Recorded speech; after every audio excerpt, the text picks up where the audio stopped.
Forcément, un spectacle sur le thème de l'audition, ça commence en chanson. Et dès les premières mesures, le public est appelé à participer. Des scénarios sont proposés à l'assistance. Chaque fois, une personne souffrant de handicap auditif est confrontée à des situations de la vie courante. Comment faire accepter le handicap, même léger? Quelles solutions y apporter?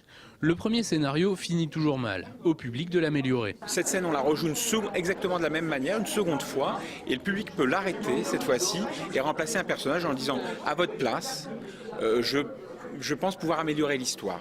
Sachant qu'à chaque fois, on doit venir sur scène et ne pas le dire de sa place. Parce qu'autour d'une table, effectivement, chacun a de bonnes idées, mais une fois qu'on est, on va dire, en situation, on se rend bien compte que c'est plus délicat.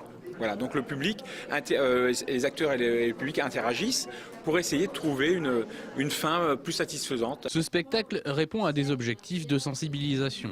Il est organisé par la Caisse de retraite complémentaire Malakoff-Médéric, un bon moyen de faire passer les messages de prévention autrement. L'audition, c'est un thème qui est organisé chaque année. Chaque année, on organise soit une conférence. Il y a eu une année où il y a eu également des tests qui ont été passés par les personnes qui étaient invitées.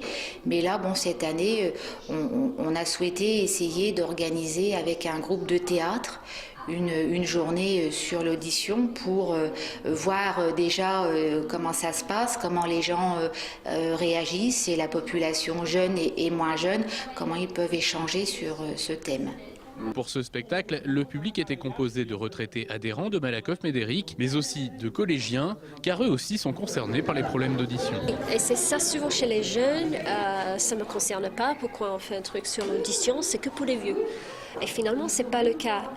Récemment, avec la technologie, avec notre monde très bruyant maintenant, on voit de plus en plus des jeunes qui ont des problèmes d'audition ou qui avancent un petit peu leur audition. Ça veut dire que plus tard, quand on a le vieillissement de l'oreille, on est déjà en avance aux autres, on a une malentendance qui s'installe beaucoup plus jeune. Prochaine étape pour ce spectacle, Marseille, en espérant avoir donné envie aux Troyens de faire attention à leurs oreilles.